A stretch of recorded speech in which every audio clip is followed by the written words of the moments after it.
Hey folks, Quilly here and welcome to Let's Try Void Crew. Void Crew is a 1 to 4 player roguelite space sim game. It came out a few months ago, not that long ago, and I did get a code for it at the time and things, but I was so busy I couldn't give it a try. Now every Tuesday night, I get together with some of my buddies and we play board games or we play various multiplayer computer games. We particularly like co-op games.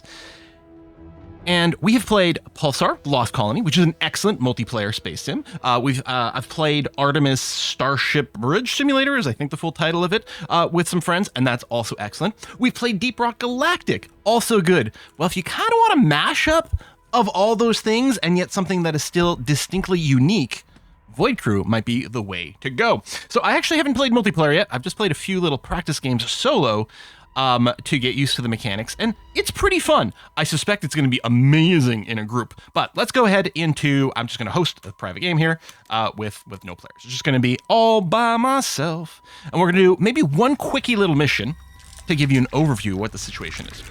First of all, I actually don't know where we personally are. I suspect we're probably like a brain in a jar somewhere. We get sort of cloned and respawned constantly in these sarcographs.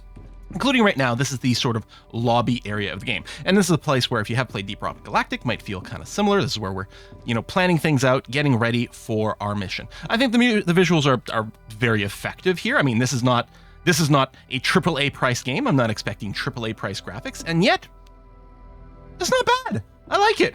Over here, we can take a look at our personal loadout terminal. We can see our own progression. We've got a variety of cosmetics we can get as we go and level up. So progression over here, we get loot boxes. Also just completing missions, we get a bunch of loot boxes now. As far as I can tell, there are no microtransactions in this game. These loot boxes are simply earned by playing the game, and all they do is lead to unlocking various cosmetics. So we can get different face mask components, for example. We can change the color of that, change our helmet, etc., etc. Lots of things to fine tune ourselves. As we play, we also get these gene points, which is basically the talent tree system of the game. You can have up to 4 preset loadouts, which is very convenient. It's also incredibly convenient for us to just remove points or just do a full respec on a particular loadout and assign it any way we want. This loadout over here is the one I'm using in my solo play currently. In solo play, we're going to be doing a lot of piloting, so the piloting talents make a lot of sense. However, the other thing we like to do, and originally I was using this auxiliary shield talent here, which these first row of talents are bound to your 1 key. These are active abilities that you can hit and they do things. You can only choose one of the 4. And originally I had thought when I did this, I thought it was locking out the other tree. Because visually, let's say I click here, visually I was like, okay, so the other trees are locked, so I'm only putting points in the pilot. Well, that's not true. It locks out these passives or these actives over here, but you can still go and spend points anywhere you want, including if you would so like, you can go and still get, more of the sort of, keystone kind of abilities over here. Anyway, so my solo layout, I was using this auxiliary shield pilot ability. However, I did see some advice that, hey, maybe picking the grappling hook is really useful because it lets you move around a lot faster, which is kind of important when you're all by yourself. And in particular, some of the missions require that you EVA, that you leave your ship. And that's something you don't want to do for very long in single player. So the grappling hook really helps you move around outside a lot faster. Oh, apparently I got a skill point left. I must have leveled last time I was out. Let's just do this and then leave. We're not going to go too deeply into this. Let's go and choose our mission. Now, here our mission choice is simply between a standard one or one with a restricted loadout where we're limited in what ships we can start. I'm just going to go with the standard one because I really don't want to use, in fact, you can see the hint over on the right-hand side there. I don't want to use one of the standard ships. I want to use one of the 2 that are labeled Lone Sentry, either the frigate, which is the smaller ship, or the destroyer, which is somewhat larger. You can see the recommended player count. So for example, for the frigate here, of the Lone Sentry, it's 1. The others are 2 to 3. The Destroyer, because it's bigger, it recommends generally 3 to 4, but Lone Sentry, it said 1 to 2. The only real difference between the other ships, I mean, some are more energy loadouts, some are more close quarters combat, little flavors. The Lone Sentry, the big thing, is that they come with 2 auto turrets. The Confessor auto turret, which is a laser one, and the Benediction auto turret. We can see a little bit of a religious theme going on here, which is kinetic damage. It also comes with a brain auto mechanic to help you repair parts of your ship a little bit while you are busy doing piloting and other things like that. So we've got a few of these automated mechanics. Now, I did see on Steam a few of the reviews, a few of the negative reviews were people saying, oh, the single player is just too hard to unbalance and things. There has been a patch in relatively recently that I think has dramatically improved the performance of the auto turrets, and I think may have fixed an outstanding bug with the auto mechanic, because I think the single player has gotten a lot stronger. Although I still suspect this is probably a heck of a lot more fun even in multiplayer. Anyway, so I'm going to go ahead and choose the Low End Sentry as my ship, and now we're ready to go for a mission. So I have to go up into that area. I'm going to demonstrate the grappling hook. And we're going to go and hop into one of these seats. So again, this aspect here feels very Deep Rock Galactic. However, that's probably where the similarities end, and it falls into a closer of a territory of playing something like Pulsar: The Lost Colony. All these games are great, by the way, and definitely recommend mix and matching. Even if you want, if you specifically want space co-op, space sim, it might still be worth getting different ones and seeing, different experiences. I feel like Void Crew here particularly excels at the actual spaceship management and space combat part of the game. Pulsar: Lost Colony is a little bit more like sort of Star Trek with sort of like mini stories, and you do even go down to planets, for example. But this one here, the roguelite gameplay and replayability feels a lot stronger, and the combat as well feels a lot stronger. So we've come out of a sarcograph. Now we're on our ship. First thing we got to do is take this blessed homunculus, which is going to be the brain of our ship. We're going to slot it in there, and we're going to start the ship. This back room also has some breakers that we can use if we kill our power supply for various reasons. We got a couple more hard points in the back of the ship that we can do, and these relic slots are where we can slot in some very powerful artifacts or some passive bonuses. If we go to the front of the ship, that's our cockpit. I'm just going to swing around to behind here to engineering.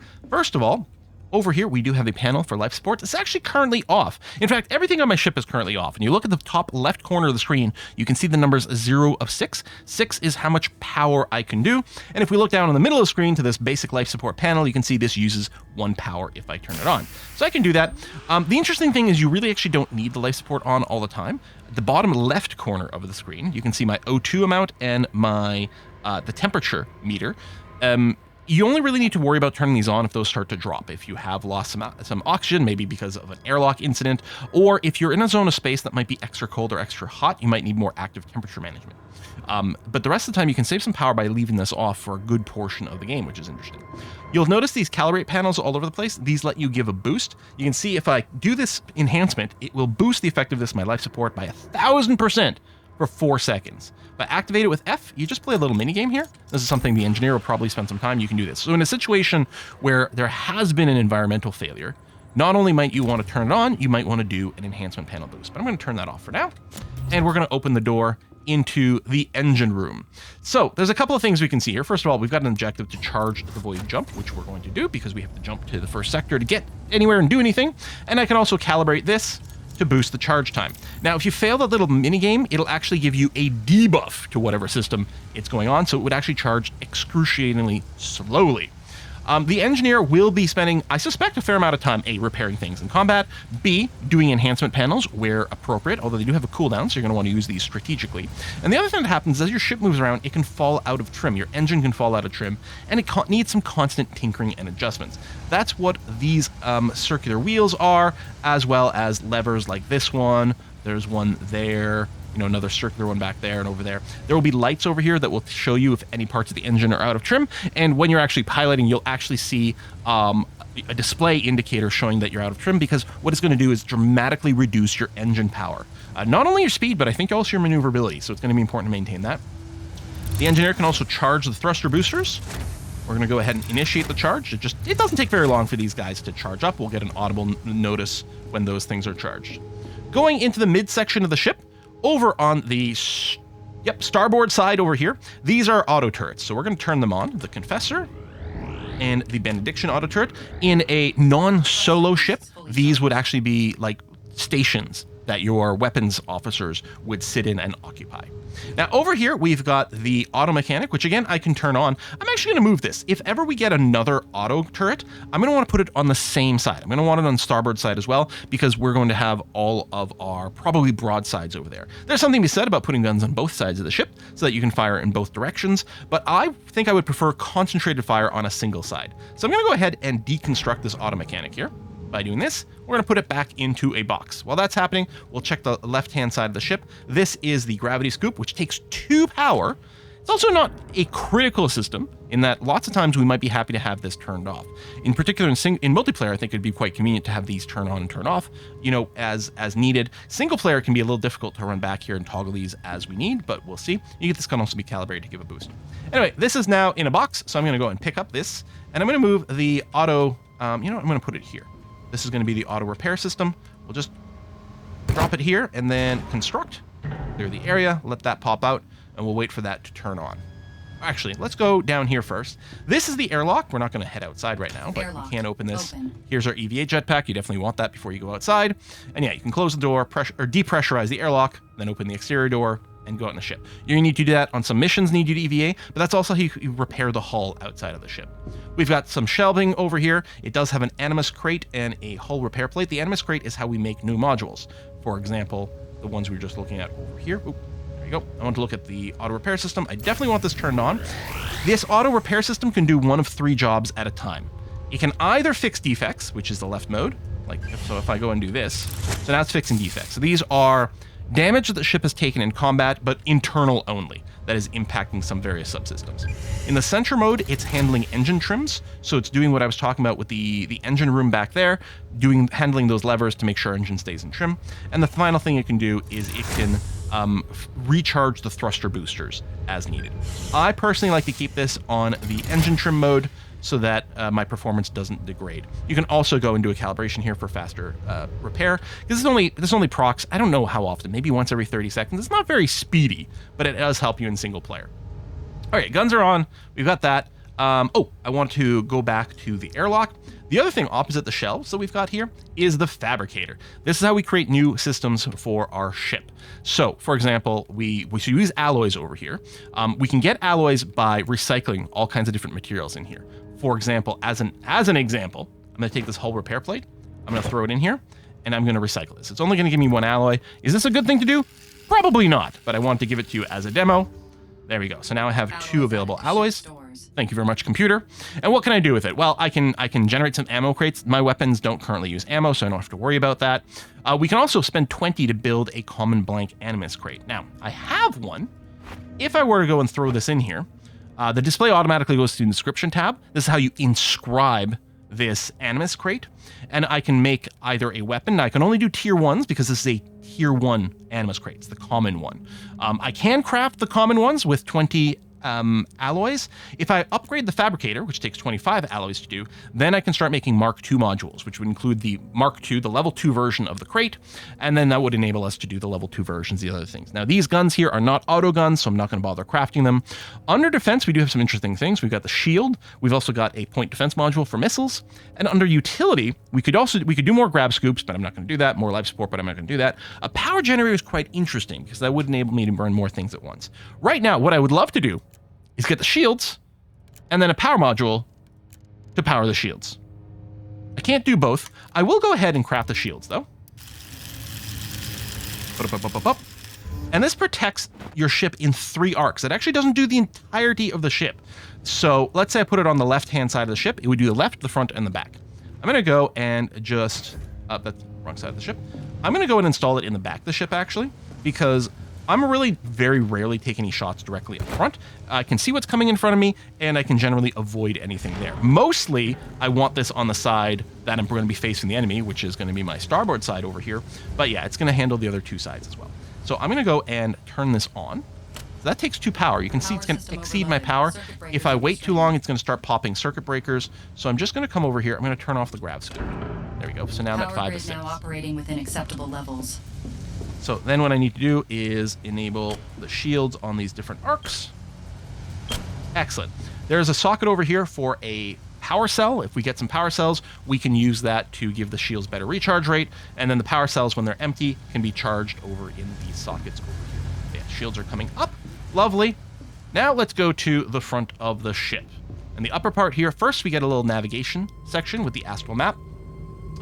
First we're going to do is we're going to escape our current sector. So right now we're in a home sector. We've got to escape this and go to void space, and then we can choose where our mission will go. We first have to turn on the helm. There we go. So now I'm at 6 of 6 power. So I do have unfortunately, the grav scoop is off because the grav scoop uses 2 power. The shields uses 2 power. That's just the way it is. We do have an autopilot cruise control here. Just locks the current steering input. So whatever my steering input is, it's going to do that, but it will degrade our performance by 50%. Over in the bottom right corner, I can see, here, let me do that so you can see a little clearer maybe. You can see my shields, right? My 3 shields, nothing in the front. And you can see various stat boosts. Some of these are there because of my pilot skill. But down at the bottom, you can see, first of all, one of my engine components has already fallen out of trim, just sitting here. It happens faster if you're doing, I think, more maneuvers or taking damage in combat. But hopefully the auto repairer will take care of that trim, or just leave it at -3. I've also got my energy and efficiency cut in half because my void drive is currently charged. You don't want to pre-charge your void drive until you're ready to jump because you won't move anywhere near as quickly. You can hit tab to get an external view of your ship. There you go, and the shields are very visible. But right now what I want to do is pull the void jump lever. There you go. Unsecured personnel and items will be subject to the void jump inertia kick. 3, 2, Your crew wants to get 1. into a seat before you jump. I think the engineers got some upgrades that they can get, some perks they can get that gives them defense against that. So presumably they can keep running around the ship even if you're about to do a void jump. So now we're in the void. So we're going to get up. We're going to go back to our astral map and choose where we're going to go. So I can always, whenever I want, I can exit. I can decide this run has gone far enough, and I can just leave. Leaving, you get to keep any of the rewards that you've accumulated, and it is a perfectly valid play. If you get your ship destroyed, you still get to keep some stuff that you did, but there is, I don't know if there's a penalty from having lost the ship, or it's that there's a bonus from having returned the ship home. But either case, you get more stuff if you exit versus if you lose your ship, which makes a lot of sense. But you can bail whenever you want. The general progression is we're going to have 4 main objectives. These are going to be in different sectors. We're going to jump to a sector, do an objective, jump back to the void, jump into another sector, repeat, and then there'll be a boss encounter. There could also be an extra fight if we get intercepted in our void jump. And then we've got some time to kind of chillax over here, and then we can repeat and go deeper and deeper in this sort of roguelike thing until we decide to bail. We currently got a choice of 3 different missions. A strike, which is considered insane difficulty. It's not that strike itself is insanely difficult, is this particular objective is going to be a very high difficulty one with lots of opposition. We've got a cleanse here. This one's difficulty hard. And we've got a protect mission. This is difficulty normal, except we're almost certainly going to fail this.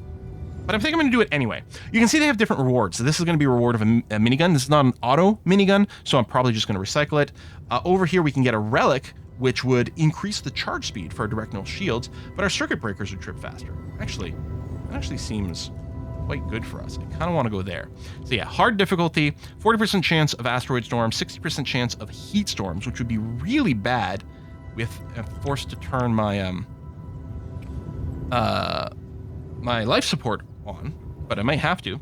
40% chance of some electrical anomalies. And yeah, we get the loot box and we get some experience points. So I'm going to lock that in. There's a 0% interdiction risk. That would be us being intercepted in void space. But let's go ahead and jump out of the void. And we won't be thrust directly into the action. We will have time to evaluate our situation before anything starts. 1. Right. So we're in the system. A significant amount of hollow assembler cores has been detected in this sector. These are hollow mobile ancient wreck. replenishment units and our top priorities for elimination. All right. Upon destruction, he's got more. hollow assembler cores will split into smaller fragments. Your objective is to shatter the cores and destroy every single fragment. Be aware that assembler cores will create other hollow upon destruction. Control the pace of your destructive efforts, or risk being overrun by the enemy's numbers. Are you done? Okay, good. So, over there is my objective. But the action doesn't really start until you've aggroed something or started to achieve an achievement, in which case things tend to get quite a lot spicier very quickly. You'll also get a timer. There's once the action starts, you get a 15-minute timer before, I think the Hollow Reclaimer, something like that, comes, and it's basically like an insta-death, like super warship. So it gives you a limit to how much time you can spend in the system.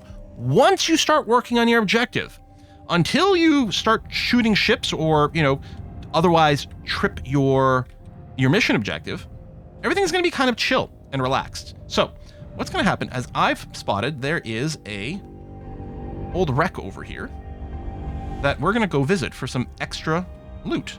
So I'm going to park here, and we're going to head down, oh, not that way, over here, to the airlock. Put on my EVA suit. I'm going to seal the airlock, depressurize, wait for it to go to 0. If you turn the safety off, you can accelerate things a little bit. But let's say there's still oxygen in here when I open the door, I will get flung out. And there we go. Now I'm out has here. left the ship. I got mag boots on that are keeping me to the ground. They're quite slow. I can't even run with this. Although I Anomalous think the traffic engineer entered. or maybe the salvage expert can do that. There are more ships jumping in as well, so there's sort of a little bit of a clock. Anyway, I can activate my jetpack, and yeah, if any of the hull had been damaged at this point, I can go and do some exterior Hollow repairs. summary unit detected. Major hull breaches need those repair Spotted. kits, the one that I just recycled for 1 whole alloy. Yeah, so let's hope I don't get any of those, because I'm going to be in some trouble. Now, these wrecks, sometimes it can be kind of tricky to find the entrance to them, but we actually got quite lucky over here. It's very obvious where to go. And the recharge on the grappling hook is very quick. So this is not my mission objective. So nothing here is going to start things off. Let's turn on a flashlight and see if we're going to find some loot. Yes, I know, I just used the flashlight. Oh, wait, hints. Open the supply cache and find a minor alloy cluster. Now, I can fly this back to the ship, but what I'm going to do is I'm just going to hold right-click and launch it out there. We're going to scoop it up with the gravity scoop. In fact, right, the gravity scoop isn't currently on. If it was on, it might even be possible for me to fling it in the right area for it, but we'll have to do a little bit of management. Okay. There's not much in these wrecks. They're not huge. Ooh. Oh, biomass canister. So biomass is used to accelerate healing and presumably resurrection as well if any of your crew members take a hit. So I'm going to go and just jetpack and then grapple into here. Close the exterior door. Pressurize. Turn off the flashlight because it's annoying. Get rid of the suit because you do move around quite slowly with it, so you don't generally want it on. What we're going to do is we're going to put the biomass canister in here. The biomass total's in the top left corner there, so you can see I have 2 alloys and now 100 biomass. Yeah, which helps if we are healing. You still heal, but much more slowly if you don't have it on. Let me turn off the shields and turn on the grapple hook so I can showcase how that is. I could go in EVA and get that part back, but we'll use the gravity scoop. Turn on. Here, I'll temporarily accelerate it as well, give it more range and power. And then if I go and just rotate the ship, you can't roll and you can't pitch. Just sort of stay on a flat plane, but you can move up and down. I just wanted it a little simpler, especially in multiplayer where things might get confusing. So we've scooped that up. So I'm going to go turn off the gravity scoop. I can grab that alloy cluster. Throw it in here. And the alloy cluster by itself isn't used for anything as far as I know. It's always meant for recycling. And in fact, the level 2 fabricator automatically recycles them as soon as you shove it inside, saving you a couple of button Alloys clicks. added to ship stores. There we go. Not enough alloys to do anything with yet, but that's okay. Let's go and turn the shields on. And yeah, all 3 shield arcs are selected, so those are charging. So now we're going to go and get hairy. Now, the start of the solo run can be quite challenging because the auto turrets don't have the greatest of DPS. Oh, is this cloud? Is this heat? No, we're okay so far. It's just a low vis thing. I'm just watching the temperature on my ship here. I might have to go and respawn and do some life support. So far, so good. I can tap shift to give myself a speed boost, but I want to save it for combat since I don't have an engineer in there recharging things. But hey, at least we're not out of trim or anything. I can actually see my shield emitter in the back of the ship, which is very cool. So that's almost certainly my target here. I could decide to engage with... These are probably fighters. Yeah, they're all moving around, so they must be fighters. They could also be like mines, but yeah, I think I'm going to do that. Now, my weapons are on my right-hand side. The auto turrets have a fairly narrow arc at which they engage. I think the manual turrets have a lot more play available, but not so much over here. So at some point, these guys will spot me. We're actually pretty close. If I keep approaching, they'll turn yellow to show that they've spotted me, and they'll start engaging. My turrets will auto-fire. They have a range of, I think, 1.25 kilometers, so at 1.2, they'll fire as long as they've got an arc, but they're still kind of... There we go, now they've spotted me. They're still a little bit limited with their engagement window. You can give them a bit more awareness by designating some targets. And in particular, I do have a pilot perk where things with targets get extra, take extra damage. The things I have targeted take extra damage. I'm just clearing these guys out. My shields don't block damage, they just reduce it by 50%. So the best defense is still just avoiding. Oh, that's a heavy fighter. Oh, I didn't notice that. Okay, so target the heavy fighter. Proximity mines approaching. Proximity mines are pretty nasty. So you can see there's some debris over here that's lootable, but I don't have my gravity scoop on. If I didn't have the shields, I'd be able to put myself between the enemy fighters and the gravity scoop. I'm just going to give us a little speed boost here. And then try to do both, shoot and scoop at the same time. Although scooping can work while you move, but it's really not very effective. So if you're feeling like you're going to have to dodge any attacks, let's definitely target these prox mines.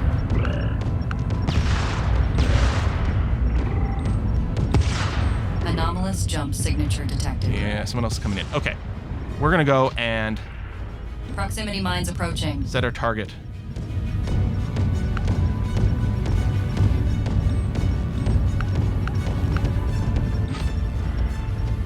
Oh, shoot.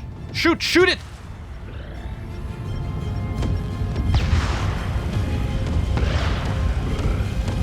All right. Okay, we got to focus on finishing this off. And that's going to spawn 2 smaller little sub-assemblies. Got to dodge those shots. Yep. I'm going to mark both these as a primary. In fact, I'll just mark one just to make sure we're focus firing. Oh, these are prox mines that are right on top of me. Although, destroying the assemblers are pretty good. We've detected a hostile reinforcement call. Take out the source before it finishes. Proximity mines approaching. Speed boost, you know what? Let's see if we can finish this a little faster. Okay. Yeah, I think I really should have focus fired more, because I think these things were assembling too many things too quickly. That's another prox mine. There we go. Okay. Mission complete. I can leave whenever I want. And we don't really get anything from killing things, although sometimes they do drop stuff. Yeah, I've taken some hull damage, which is not good because it's hard to do this and talk. Especially the dodging part of it. Especially when I'm trying to, like, describe what I'm seeing on screen. Not a particularly effective first mission here. Ooh, that little extra volley is no good. The Metum supply drop has arrived. Okay, Metum supply drop. So, where did that land? Right there. So this is my quest reward. So I have to pop that, and then I have to scoop it. So what I'm going to do... Actually, yeah, no. I need... Oh, God, that's a sniper. Okay, and I don't have a speed booster. That's not good. This guy's going to rip me a new one. Okay, good. Dodged. I really wish I had a speed boost. I got to close in on this guy. There we go. More signatures. Asteroid storm is coming soon, too. Oh, that's really bad. Oh, here it comes. Here's the asteroids. Oh, lovely. Yeah, I don't know how much I can avoid that. I really wish I had a speed boost. Oh, okay, I don't know if I can do this one because I'm gonna have to drop my shields and stand kind of still to pick up the supply drop. Large anomalous jump signature detected. Large signature detected. Okay. It makes me think I should probably just bail. You can see the timer for the reclaimer counting down. Okay. I'm gonna try to come over here. So, I'm just gonna hold forward. No, that's not gonna work.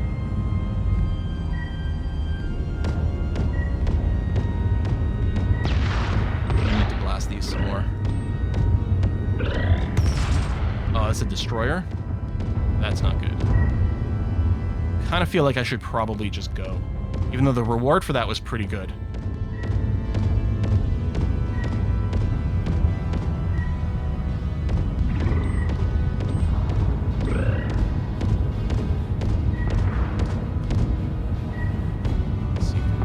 See the damage bonus from my particular perk. Drop below that missile volley, good. I think point defense can shoot that stuff down. Let's change angles here just to limit the target to just Bravo, because it won't take very long to bust out. Retarget.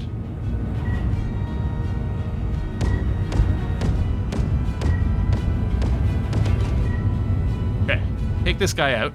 The accuracy at long range isn't terribly good on my weapons. Turn, turn, turn, turn, turn. Dodge, dodge, dodge. Okay. Thank you. Okay. Take this out. Threat cleared. I think there's still something around, but nothing aggroing on me right now, which is good. Okay, I'm gonna get up. off the shields. Come back. Come on. Anomalous jump signature detected. Yeah, anomalous jump. Turn on the grab scoop. Get there just about in time for the goodie box to get popped. There we go. Turn around. Tempered Aegis. So we've got a fairly narrow window for the grab scoop to operate. Fairly close range without being boosted. So I could have done a boost. Maybe I'll get a boost now. Looks like I'm too high. There you go. Down, align. Good. So that's already pulling in, but what I can do is I can come over here real quick. Increasing its strength. Gravity scoop has retrieved an item. Thank you. I'm going to turn you off. Grab the item. Come to the back. Throw it in the regular relic slot. Turn the shields back on. Come here. Okay, yeah, it's time to go. We'll set the escape vector. Jump escape vector. I do have to load the engines. When we're here, charge started. Here we are. Yeah, there's some steam and things from the trim, but I'm not going to worry about that. We can do some of these things in space. Okay. Charging, charging, charging.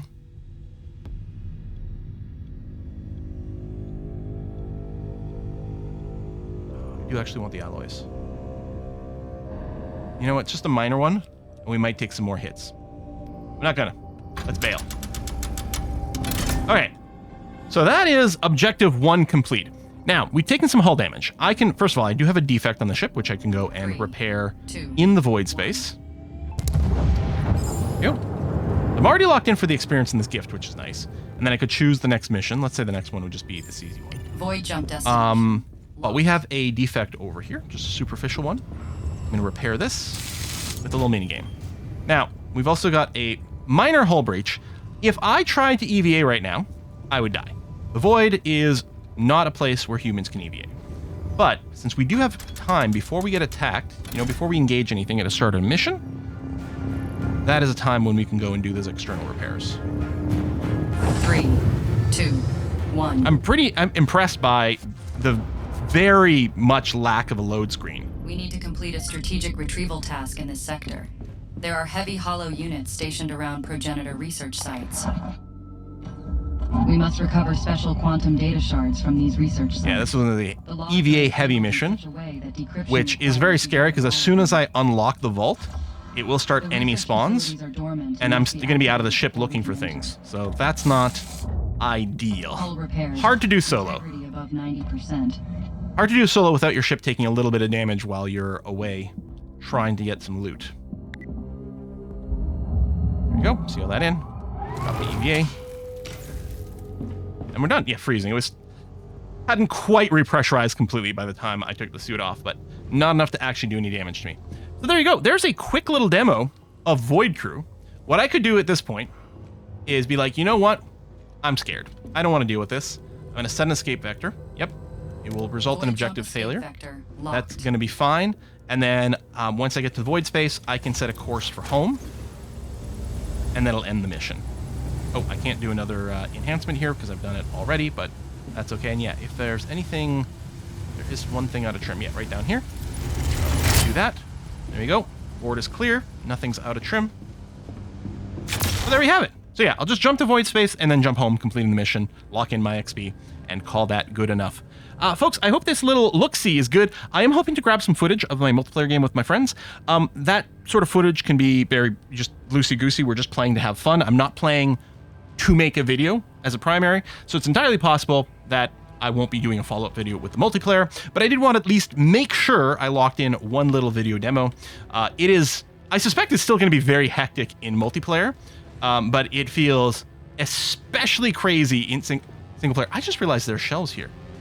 One of the things you can loot are these little data shards. Sometimes they're for quest objectives, but sometimes they'll be data shards that summon an escort or a friendly minefield, for example. And I've just been tossing them on the floor when I didn't want to use them right away. I didn't realize there were shelves. That is really nice. I wonder if there's anything else I've missed about the ship.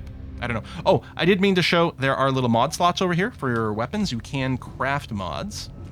They take 10 by default. So, like, for example, I can increase the damage of my weapons by slotting them in up over there. You can also, this is a Mark 1 version of this turret, you can get special upgrade modules that you use and sort of like apply a special beam onto the module, which will upgrade it from Mark 1 to Mark 2, then finally to Mark 3 if you get that far. Apparently these auto turrets are insane if you get them to Mark 3. And of course, if I got another one, that'd be good, but then I'd really want to make some more power. The higher tier turrets, like the Mark 2, will have 2 mod slots. Presumably the 3 has 3. I don't think I've gotten there. There's no increased upgrade for the auto mechanic, though getting a second one could be useful, because I would quite like having one that's constantly repairing trim and a second one that's constantly recharging my thruster boosters. That would actually prove to be very convenient. So yeah, there's a lot you can do to customize your ship, especially if you're not limited to just using auto turrets. The funny thing is the auto modules, I think the auto brain like turrets normally cost like 3 power. We have like a -2 power for it solo. So the game, oh, I can't escape immediately. I'm going to get yoinked. Like, I would love to. Void jump destiny. Alert. Yeah. Void jump interdicted. Yeah. All right. Collapsing. Oh, what happens if I'm not in my seat? Now I know. I did that intentionally. I'm like, well, I'm about to get dropped out. Trapping us in the sector. Yeah, so... As long as any interdiction units remain active, we will be unable to plot a new void jump escape Yeah, vector. so I got pulled out of the void jump, and now I have to fight out here. Bolstering the interdiction pillar. So I have to fight here no matter what. Before their numbers overwhelm us. And these things are a pain, because they've got a couple of... Oh, not the shield one I care about. These invulnerability nodes. I can't kill this until the invulnerability nodes are killed. So I've got to focus them first. Meanwhile, there is a turret node shooting at me. And the shield nodes shield other components. I don't know that they shield... Oh, that was a mistake, because I'm trying to dodge here, but I'm having a really hard time dodging this thing. It'd be nice if I had a speed boost. And I was letting it shoot down the unshielded front end of my ship here, which is not good. I wonder if I can use this as a bit of a blocker. No, I think I'm exposing myself to more than one turret is what's happening. Anyway, the thing to do here is destroy these 2 invulnerable nodes, and then destroy the center thing. Possibly with also, destroying the turrets and things first.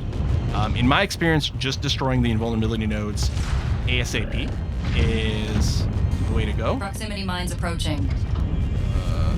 Proximity mines do have to kind of get torched. That one. Yeah, these are really bad, and they're so fast to kill. I'm just gonna go this way, and then I'm gonna do a turnaround to hit that mine. Okay, loop. You can strafe side to side. It's slow, but you can. Another one there. Yeah. Kill it. Kill it. Kill it. Kill it. Kill it faster. Thank you. This does. No, that's the shield node. Invulnerability node. It does really suck to do this without any damage upgrades whatsoever. I'm happy I built the shield, though. I think that saved me a lot of damage. I want to stay away from these fighters if I can. So I'm just sort of, going back and forth, trying to avoid these missiles. They do try to lead based on where you're going, so you do have to change your direction from time to time, because it will try to lead the shot. Stop, miss, let that one miss, scooch forward. So now it's going to miss behind me. Come on down. Oh, I have a very long range on this thing. I'd like to be closer. Although it is making it a lot easier to dodge the shots from the turrets. I want to be far from the turrets. Yeep. Oof, just barely missed that one. This is why it's important to keep the engine trim good, because we need... We need the mobility. Oh yeah, and those things are being shielded as well by the shield nodes.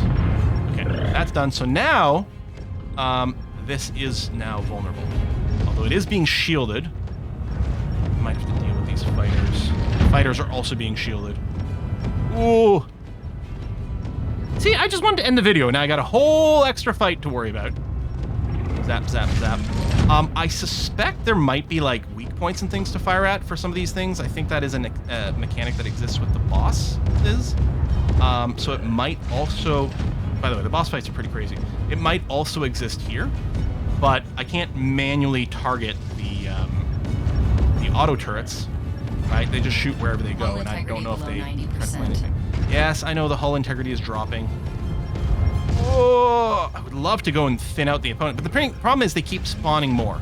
So I don't think I can outpace the spawning DPS, especially since I'd probably also want to take out the shield nodes so that these things can die faster, and that's just more time spent.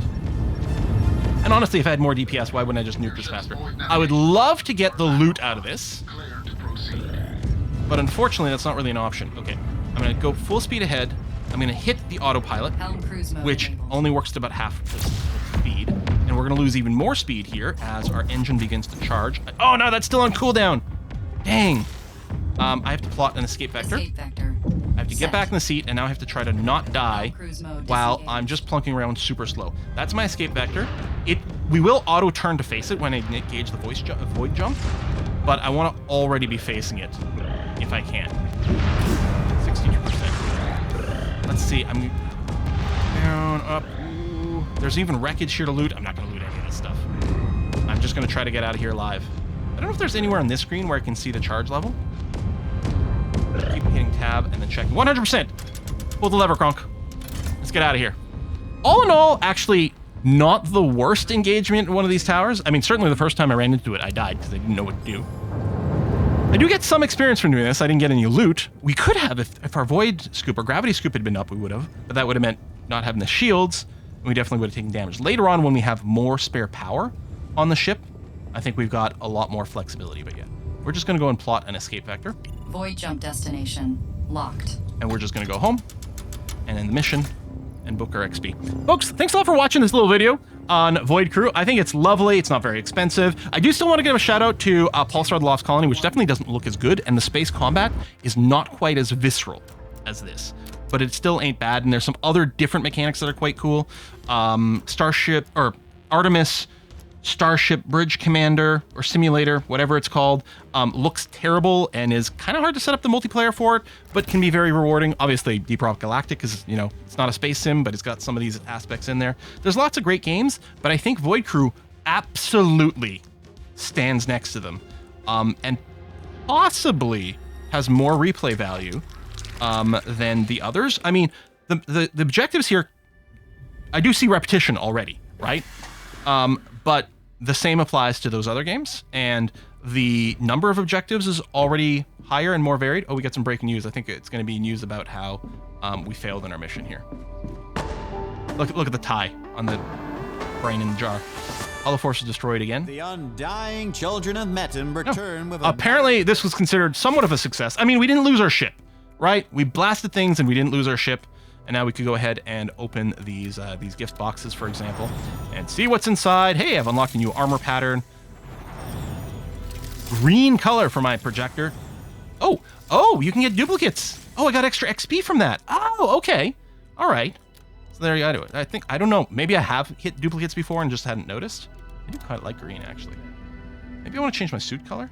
Like, I like this pattern. Although, ooh, that is quite funky cool. It is a rarer pattern, too. Do I have... Okay. I don't hate it. Let's do that. All right. Excellent. I don't know if there's a... I can't hit tab to get a third-person view here. There's a ping thing when you're playing the game. So yeah, I don't know if you can see yourself other than here. There's not really any reason to do it, but sometimes it would be cool for cosmetic reasons here. Anyway, thanks for watching. I'll see you next time. Bye-bye.